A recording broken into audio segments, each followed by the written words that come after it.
back with an update video on my hair growth journey. So I'm going to start off by showing you guys what my next day curls look like. So what I did the previous night was just shampoo my hair, then I conditioned it, combed it with a white tooth comb, and then put it up in a plastic bag for about 30 minutes, and then I rinsed it off. Once that's done, I wait until my hair is semi-dry, and then I apply my Cantu Shea Butter leave-in conditioner. And it's supposed to mend split ends. It's supposed to make your hair nice and soft, and that's exactly what it does. So I love this stuff. This is like the only styling product or leave-in conditioner that I use in my hair. And it's a repair cream, which is exactly what I need because my hair needs as much life as it can get. And the shampoo and conditioner that I use is by Garnier Fructis Triple Nutrition for dry, damaged hair like mine. So what I'm doing is just basically spritzing the outer layer of my hair. I'm not getting it soaking wet. I just want to damp it a little bit just to revive my curls and reactivate the product that was in it the previous night, which is the Cantu Shea Butter leave-in conditioner. So all I do is just scrunch and spray, and I don't wet the middle part of my hair as much because I still want that volume in there. So I just get it wet enough just to revive the curl, but not so wet to the point where it's weighing my hair down. So I'm going to do that all over until it's as damp as I want it. And then if I have to, I'll go ahead and add some more Cantu Shea Butter, or I'll add some of my Organics curl cream that I got from CVS. And I truly love this stuff because it really does give me a more defined curl, which is exactly what I need. Because as you can see, my curls in the front are not as tight as the curls in the rest of my hair are, because that's my leave-out part, which basically is the only part of my hair that has to go through the most heat damage. So what I'll do is I have to basically do extra scrunching in the front part of my head. So I'll do that and then just let my hair air dry, and that's pretty much it for my morning curly hair routine. And then what I also do is carry a small bottle of water with me just to spritz my hair throughout the day to kind of just bring back the curl in my hair, because they tend to fall out towards the end of the day. Next, I'm going to soak my hair to get it ready for a blow dry so I can show you guys what it looks like straight. And in the meantime, I'm just going to go ahead and answer some of your questions from my previous video. And if you haven't seen my previous video on my hair growth journey, I'll go ahead and link it down below in case you want to check that out. So first off, someone asked me if my hair is permed or relaxed or natural. I am natural. I've never had a perm or a relaxer in my hair. I know it may look like it because the way that my roots are compared to my ends. My roots are way curlier than my ends are. And that's just because from years of heat damage, which I'm still working on repairing. It's still not as healthy as I need it to be. I need more moisture in my hair, and I do need work on my ends. So I'm a work in progress. This is a hair growth journey for me. So I'm still trying things out and trying to figure out what works best for me. Like in my previous video, I started off with sew-ins and biotin, which was really working for me and is what I believe has really made a difference in my hair. Biotin alone works for me, but I do notice that when I have a sew-in and biotin, it's like double force for me. So that right there really does give me the maximum result. So I did that for the first year of my hair growth journey. It's been about 2 years now, and that first year I've seen great results with biotin and sew-ins. A lot of people ask me if biotin breaks me out. No, it does not.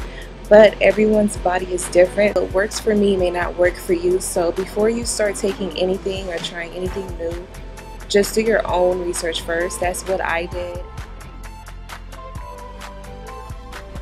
So the biotin that I take is still the same one, the 5,000 mcg gel capsules, and I take 2 of those a day, every single day, and I drink as much water as I can. If you're really trying to grow your hair out, you definitely want to use water. You definitely want to drink as much water as you can, because that's what your hair needs. Like a plant, you have to water it. Not only that, water is really good for your body, it's really good for your skin, so you should be drinking as much water as you can anyway.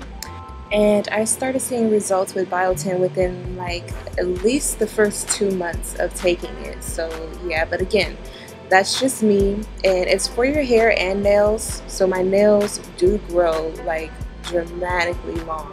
I used to be able to go 2 weeks without a feel. Now I have to go once a week because my nails grow that fast from the biotin. And another thing I noticed with the biotin is my eyebrows. It does make my eyebrows grow in faster. So that's part of the reason why I do my own eyebrows now. And this year I haven't had the time to keep up with my sew-ins because I do them myself. But this year I just didn't have time to. So lately I've been wearing protective hairstyles, which is basically just having my hair up in the bun. And I don't use any product on my hair at all. Like, I don't use gels, I don't use hairspray, I only use heat protecting spray, a serum here and there, or a leave-in conditioner. So lately I really have been leaving my hair alone. I haven't been touching it at all, and that is working best for me right now. I just want to leave my hair alone and just focus on the health of it.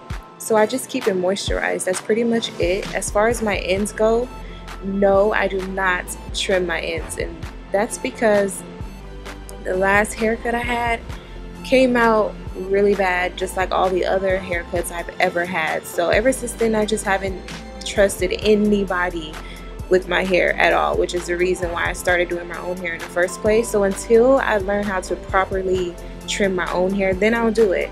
But for now I'm just gonna let it grow out as long as I want it to, and then trim it later. Most people like to keep up with trimming their ends, but that's what works for them.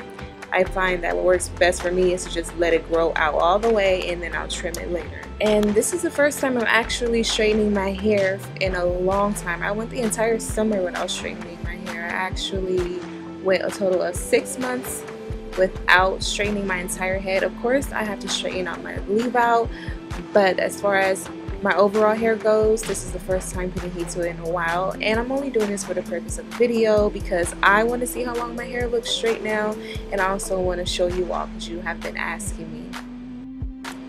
Every time I straighten my hair, I blow dry it first, of course after spraying my heat protectant by Tresemme. And the reason why I always blow dry my hair first before straightening it is because I want that volume still in my hair. I love volume. I love volume in my hair. I love volume in my lashes. And I have it on the lowest heat. So if I do end up blow drying my hair or straightening it ever, I will use the lowest heat possible just to minimize the heat damage. And then I also don't like my hair bone straight because that makes it look thinner. So I'll just straighten it enough to where it's straight and it still has texture to it, and it's not bone straight hair because I don't like bone straight hair.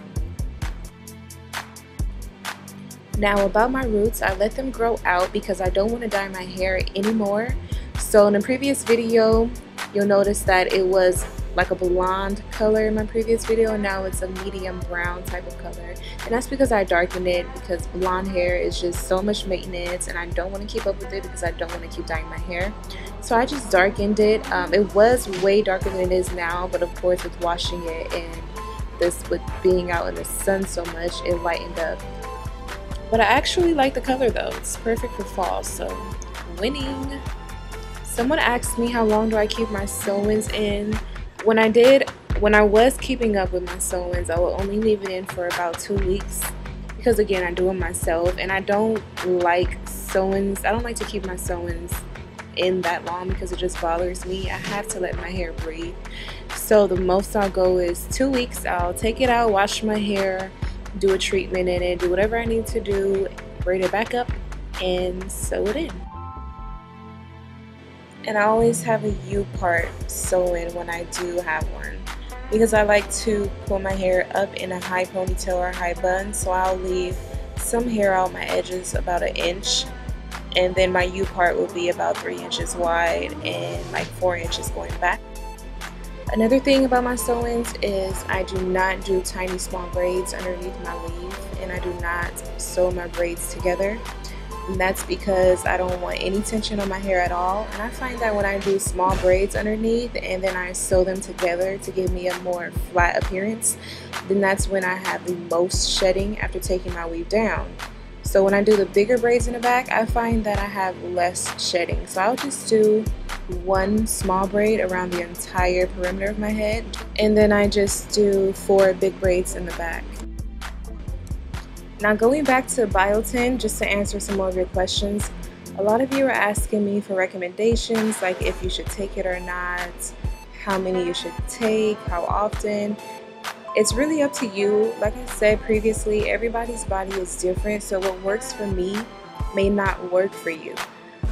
So you definitely just want to do your own research first. Someone asked if biotin will still work without a sew-in.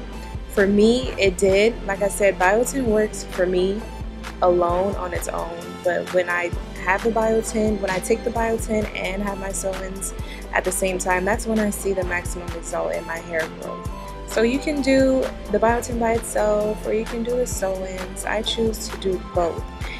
And how often I wash my hair, when I do have a sew-in in, is the same as when I don't. I pretty much just wash my hair every Sunday. Sundays for me, it's like treatment day. I'll do treatments on my hair, I'll do my facials and stuff like that. So I wash my hair once a week.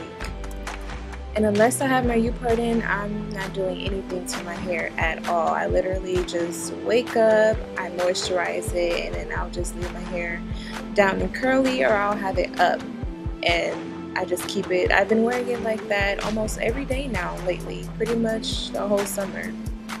And this has been working perfectly for me. Just leaving my hair alone has actually, seems like it's been the best thing for me, just leaving it alone and doing the biotin. But I am installing my you.but in soon, so I'll be styling my hair a lot more often now. But besides that, I plan on sticking with the same routine I have, which is nothing special, very simple, very easy. Anyone can do it.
As you can see, the last person who cut my hair did a horrible job, so this is the exact reason why I'm not cutting my hair until I trust me enough to do it myself, because I'm definitely not letting anyone else up in my head.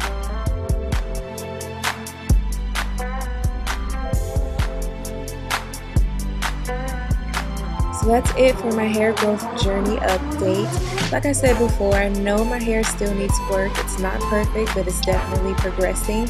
And now that I see it growing as fast as it is, I'm going to focus more on the health this time around. So remember to subscribe to keep up with me. And if you have any questions, leave them down in the comment section down below. Thanks for watching.